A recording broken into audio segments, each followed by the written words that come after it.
Hey guys, நம்ம அந்த jam achiever சீரிஸை continue பண்ணிட்டு இருக்கோம் அண்ட் இது வந்து லெக்சர் நம்பர் 3 அண்ட் இது இன்னைக்கு பார்க்க போகிற டாபிக் வந்து ஹைட்ரோஜியாலஜி which is part 3 அண்ட் நீங்கள் சில புக் நேம்ஸ் கொடுத்துருக்கேன் which you can use for your preparation.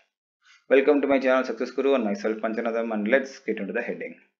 So இது வரைக்கும் என்ன பார்த்தோம் அப்படின்னா ஒரு ஹைட்ராலிக் ப்ராப்பர்ட்டிஸ் பார்த்தோம், அதாவது போராசிட்டி, பெர்மிபிலிட்டி அண்ட் அது ரெண்டையும் வச்சு எப்படி ஹைட்ரோஜியாலஜியில் ராக்ஸை கிளாஸிஃபை பண்ணுறோம் அண்ட் அதை கிளாஸிஃபை பண்ண அக்யூபஸோட டைப்ஸ் என்னென்ன, மூமெண்ட் ஆஃப் வாட்டர் எப்படி இருக்கும் இதெல்லாம் பார்த்தோம் இல்லையா. ஸோ இன்றைக்கி பார்க்க போகிறது இந்த மூமெண்ட் ஆஃப் வாட்டரை ஏதாவது ஒரு லாவில் ஏதாவது ஒரு ஃபார்முலா கொண்டு வர முடியுமா அப்படின்னு ட்ரை பண்ணி கொண்டு வந்தவர் தான் மிஸ்டர் ஹென்ரி டார்சி. அண்ட் அவர் என்ன சொன்னார், என்ன ஃபார்முலா கொடுத்துருக்காரு, அதை வச்சு நம்மளால் என்ன வாட்டர் மூமெண்ட் கால்குலேட் பண்ண முடியும் அப்படின்னு பார்க்க போகிறோம். So this law that governs the behavior of groundwater flow in the saturated material formulated empirically by French municipal engineer Henry Darcy in 1856. So அவர் என்ன பண்ணார் அப்படின்னா ஒரு apparatus ட்ரை பண்ணாரு. அதை வச்சு என்ன பண்ணாருன்னா வாட்டரோட ஃப்ளோ ரேட் கால்குலேட் பண்ணார். எப்படி பண்ணார் அப்படின்னா total flow Q is proportional to difference in water level and the cross sectional area of the strata. So here இதை பார்த்தீங்கன்னா இது ஒரு apparatus, இங்கே ஒரு பெர்மிபிள் மெட்டீரியல் இருக்குது, அது வந்து ராக்காக இருக்கலாம் இல்லை வேத்த மெட்டீரியலாக இருக்கலாம், வச்சு பெர்மிபிள் மெட்டீரியல். ஸோ இங்கே வாட்டரை ஃபோர்ஸாக பாஸ் பண்ணும்போது என்ன ஆகும்னா இந்த வாட்டர் இங்கேருந்து இது வழியாக மூவ் ஆகி இந்த மெட்டீரியலையும் பாஸ் பண்ணி மேல் நோக்கி போகணும். ஓகேவா, அப்படி போகும்போது என்ன ஆகும் அப்படின்னா இங்கேருந்து வரக்கூடிய வாட்டர் வந்து ஹை ஃபோர்ஸில் இருக்கும் ப்ராபப்ளி.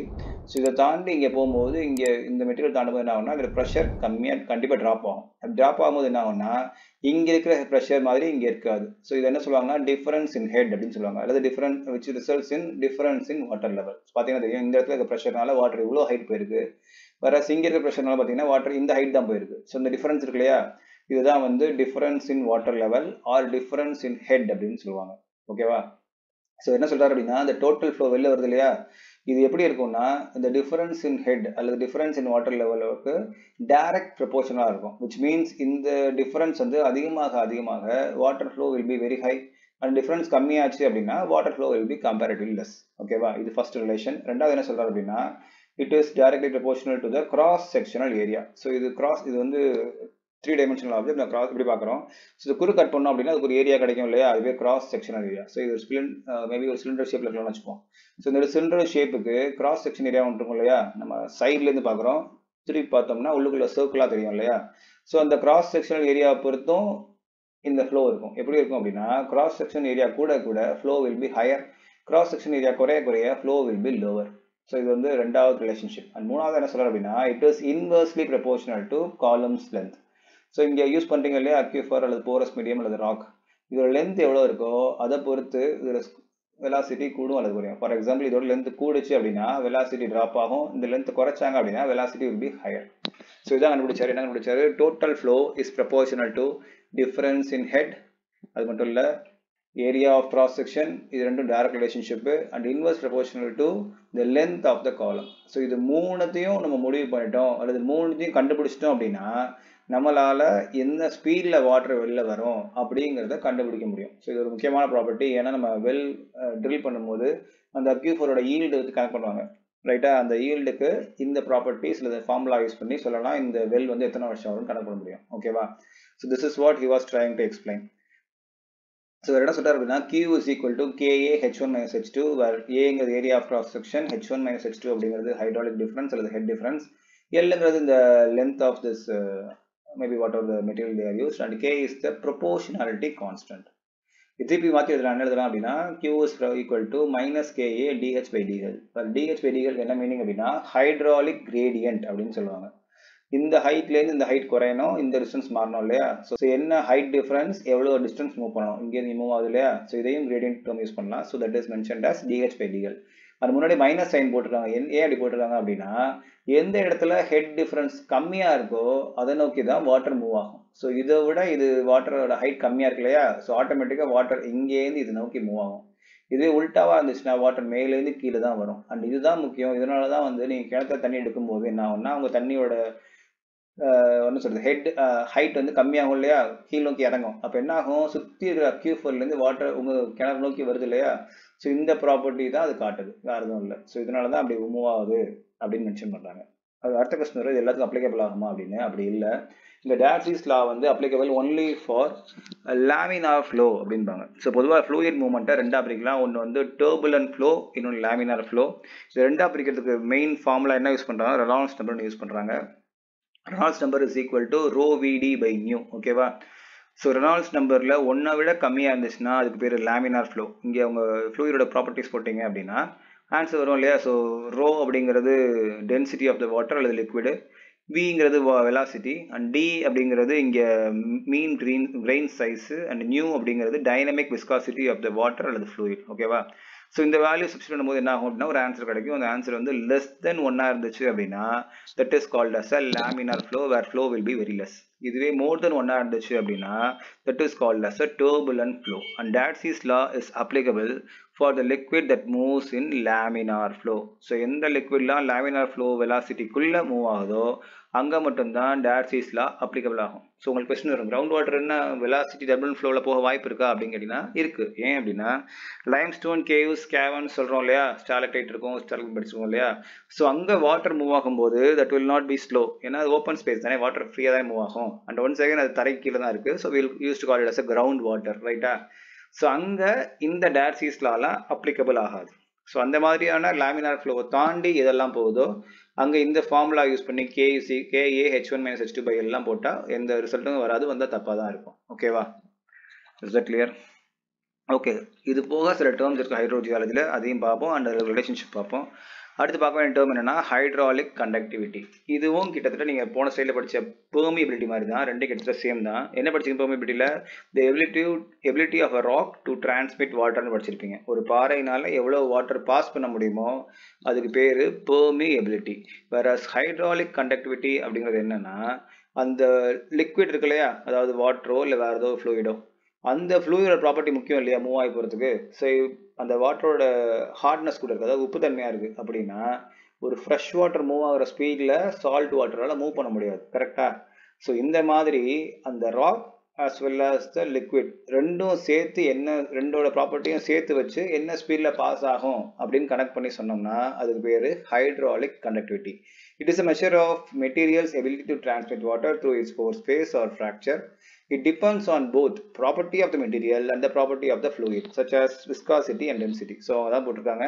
ஸோ அந்த ராக்கோட பெர்மியபிலிட்டி அப்படிங்கிறத மட்டும் சார்ந்து இருக்காது, அதில் போகக்கூடிய ஃப்ளூயிட் இருக்கு இல்லையா, அதில் ப்ராப்பர்ட்டிஸ் இருக்கு இல்லையா, விஸ்காசிட்டி, டென்சிட்டின்னு, இதை சார்ந்தும் ஹைட்ராலிக் கண்டக்டிவிட்டி அப்படிங்கிறது இருக்கும். ஸோ பெர்மியபிலிட்டி அப்படிங்கிறது ஒரு ராக்கோட maximum capacity to transmit water, வேற ஹைட்ராலிக் கண்டக்டிவிட்டி அப்படிங்கிறது actual amount of water that moves through the rock depends on the fluids property. அப்படி சொல்லலாமா? ஸோ ஹைட்ராலிக் கண்டக்டிவிட்டி வந்து எப்போவுமே ஞாபகம் வச்சுருங்க, பெர்மியபிலிட்டி வேல்யூட கம்மியாக இருக்கும் அல்லது ஈக்குவலாக இருக்கும். அதை தாண்டி போகிறதுக்கான வாய்ப்பு ரொம்ப கம்மி. ஓகே, அடுத்து பார்க்கப்பட்டோம் டிரான்ஸ்மிசிபிலிட்டி. இதுவும் கிட்டத்தட்ட அதே மாதிரி ப்ராப்பர்ட்டி தான். The transmissibility is a flow capacity of an aquifer. But முன்னாடி சொன்ன மாதிரி 19 சொல்ல முடியாது, ஃபிக்ஸ்டாக சொல்கிறாங்க. எப்படி சொல்கிறாங்கன்னா per unit with under unit hydraulic gradient. So இந்த கிராஸ் செக்ஷன் ஏரியா சொன்னோம் இல்லையா, அந்த ஏரியாவும் ஹைட் எல்லாம் சேர்த்து எல்லாமே 1 மீட்டர் நீளம், 1 மீட்டர் ஆழம், 1 மீட்டர் உயரம், அந்த அந்த ரேஞ்சில் வச்சுக்கிட்டு அதுலேயே ஹைட்ராலிக் கிரேடியன்ட் வந்து டிஃப்ரென்ஸும் 1ல் வச்சுருந்தோம் அப்படின்னா அது 1 மீட்டர் வச்சுருந்தோம் வச்சுக்கோங்களேன். அப்போ வாட்டர் மூவ் ஆகும் இல்லையா, அந்த அமௌண்ட்டை டிரான்ஸ்மிசிபிலிட்டி அப்படிம்பாங்க. ஸோ இதுவும் கிட்டத்தட்ட ஹைட்ராலிக் கண்டக்டிவிட்டி மாதிரி தான். பட் மெயின் டிஃபரன்ஸ் என்ன அப்படின்னா ஒரு யூனிட் ஏரியாவில் எவ்வளோன்னு சொல்லுவாங்க. ஸோ ஏன் இப்படி சொல்கிறாங்கன்னா எப்போ நீங்கள் ஒரு யூனிட் ஏரியாவுக்கு எவ்வளோன்னு சொல்கிறீங்களோ அதோட மல்டிபிள்ஸ் மற்றது சொல்லாமா, ஒரு பெருசாக செட் அதோட சைஸ் வந்து கூட இருக்குது, எவ்வளோ கூட இருக்குது, இதோட எவ்வளோ கூட இருக்குன்னா ஜஸ்ட் மல்டிப்ளை பண்ணா போதும் இல்லையா. ஸோ அதான் டிரான்ஸ்மிசிபிலிட்டி. அண்ட் இதுவுமே ஒரே மாதிரி இருக்காது, கன்ஃபைன்ட் அக்யூஃபருக்கு ஒரு மாதிரி இருக்கும், அன்கன்ஃபைன்ட் அக்யூஃபருக்கு வேற மாதிரி இருக்கும். ஸோ கன்ஃபைன்ட் அக்யூஃபர் பொறுத்த வரைக்கும் transmissibility T is equal to K into B. ஓகேவா? இங்கே B அப்படிங்கிறது இண்டிபெண்ட் ஆஃப் பீசோமெட்ரிக் சர்ஃபேஸ், K அப்படிங்கிறது ஹைட்ராலிக் கண்டக்டிவிட்டி அண்ட் B அப்படிங்கிறது சேச்சுரேட்டட் திக்னஸ் ஆஃப் த அக்யூஃபர். ஓகேவா? இதுவே கீழே அன்கன்ஃபைன்ட் அக்யூஃபர் பார்த்தீங்க அப்படின்னா T is equal to K into H. Kங்கிறது அதே தான் hydraulic conductivity of the rock, where H is the saturated thickness. But இங்கே என்ன பிரச்சனை அப்படின்னா as the water table drops H decreases. ஓகேவா? ஸோ வாட்டர் லெவல் குறைய குறைய ஹெச்ங்கிறது அதாவது சேச்சுரேட்டட் திக்னஸும் கம்மியாகுமா, அப்படி கம்மியாக டிரான்ஸ்மிசிபிலிட்டியும் கம்மியாகுமா. ஸோ ஆட்டோமேட்டிக்காக transmissibility of an unconfined aquifer depends on the depth of the groundwater level. So ground water table உயரமாக இருக்கும்போது transmissibility of an unconfined aquifer will be very high. அதுவே dry ஆகி கீழே இறங்க டிரான்ஸ்மிசிபிலிட்டி வந்து கம்மியாகும். ஓகேவா? ஸோ நீங்கள் ஒர்க் பண்ணுற அக்யூஃபர் என்ன டைப் ஆஃப் அக்யூஃபர்ங்கிறத பொறுத்து எதை யூஸ் பண்ணணும்னு பார்த்துக்கணும். ஓகேவா? ரைட். ஸோ ரிலேஷன்ஷிப் சொன்னாலே பார்க்கலாம். ஸோ ஹவு டு கேல்குலேட் அது relationship between volume of voids, mass, density and volume. So in case கொஸ்டினில் find the volume of solid கேட்டிருந்தாங்கன்னா you can use mass of the solid by density of the solid formula use பண்ணலாம். கொஸ்டினில் வந்து solid density of the mass of the rock and density of the rock கொடுத்துருந்தாங்கன்னா or average density கொடுத்தாலும் அதே மாதிரி divide பண்ணலாம். Divide பண்ணால் கிடைக்கும் வால்யூம் ஆஃப் சாலிட் கிடைக்கும். இதே உங்களுக்கு வால்யூம் ஆஃப் சாலிட் கிடைச்சிச்சு அப்படின்னா how to find volume of voids கேட்டிங்கன்னா volume of voids is equal to total volume of rock minus volume of the solid. So rock na adula grains irukum, free space irukum illaya. So total volume is மொத்த அளவு. adula volume of solid அப்படிங்கிறது அந்த grains value குறைச்சிட்டீங்க அப்படின்னா that will give the volume of voids. Okay வா? இதான் relationship between voids, mass, density and volume. அடுத்த formula பார்த்தீங்க அப்படின்னா ஆல்ரெடி படிச்சது தான் ஸ்பெசிஃபிக் ஈல்டு. ஸோ ஏற்கனவே படிச்சிருப்போம் போராசிட்டி is equal to specific yield plus specific retention. அது ஆல்டர் பண்ணி எழுதிருக்காங்க. என்ன எழுதிருக்காங்க அப்படின்னா specific yield is equal to போராசிட்டி minus specific retention. So nearly same formula. Question 2 கொடுத்து 3வது கேட்டாங்கன்னா நீங்கள் மாற்றி எழுதி கண்டுபிடிச்சிக்கலாம், ஒன்றும் பிரச்சனை இல்லை. இதுக்கு அடுத்து உள்ளது calculate change in storage. So ஒரு அக்யூஃபரில் வாட்டர் எவ்வளோ குறையுதுன்னு கால்குலேட் பண்ணணும் அப்படின்னா என்னென்ன தேவை? அந்த அக்யூஃபரோட ஏரியா, அடுத்து depth of the water table, அப்புறம் அந்த ராக்கோட ஸ்பெசிஃபிக் ஈல்டு. இது 3 தெரிஞ்சதுன்னா எவ்வளோ வாட்டர் ட்ராப் ஆகிருக்கு, எவ்வளோ வால்யூம் ஆஃப் வாட்டர் குறைஞ்சிருக்கு ஸ்டோரேஜில் அப்படின்னு கால்குலேட் பண்ண முடியும். என்னென்ன தேவை? Area, drop in water table and specific yield. 3 தெரிஞ்சால் மட்டும் போதும். அடுத்து relation between porosity and void ratio. So porosity அப்படிங்கிறது வேற, வாய்ட் ரேஷியோ அப்படிங்கிறது வேற. போராசிட்டினா actual number in terms of percentage சொல்லுவோம். பட் வாய்ட் ரேஷியோங்கிறது ratio between the rock mass and voids அப்படி வச்சுக்கலாமா? So porosity n is equal to E by 1 plus E. Okay, இதே மாற்றி எழுதலாம். என்ன அப்படின்னா void ratio E is equal to volume of voids by volume of solid. அப்படி போட்டாலும் கண்டுபிடிக்க முடியும் E நம்மளால. ஓகேவா? ஸோ போராசிட்டி தேவை அப்படின்னா வாய்ட்ஸ் ரேஷியோ இருந்தால் போதும், அல்லது வால்யூம் ஆஃப் வாய்ட்ஸ் கொடுத்துட்டாங்க அண்ட் சாலிட் கொடுத்துட்டாங்க அப்படின்னா அதை வச்சு நீங்கள் வாய்ட்ஸ் ரேஷியோ கண்டுபிடிக்க முடியும். ஓகேவா? So this is the relation between void ratio, porosity and volume of the solid. அடுத்து பார்க்க போகிறது cross section area of a cylindrical sample. So பொதுவாக ஹைட்ராலஜின்னு சொல்லும் போது சாம்பிள் வந்து நியர்லி சிலிண்ட்ரிக்கல் ஷேப்பில் எடுப்பாங்க. ஸோ எப்போ சிலிண்டராக எடுக்கும்போது கிராஸ் செக்ஷன் ஏரியா தேவை. ஸோ ஆல்ரெடி ஸ்கூலில் படிச்ச ஃபார்முலா தான் area is equal to pi r square for a circle, ரைட்டா? ஸோ சிலிண்டர் கிராஸ் செக்ஷனில் சர்க்கிளாக தானே இருக்கும், அதனால ஃபார்முலா யூஸ் பண்ணுறாங்க. அடுத்து ஃப்ளோ ரேட் சொல்ல போகிறாங்க. ஃப்ளோ ரேட் டாட்சி ஃபார்முலா பார்த்தது தான் Q is equal to V by T.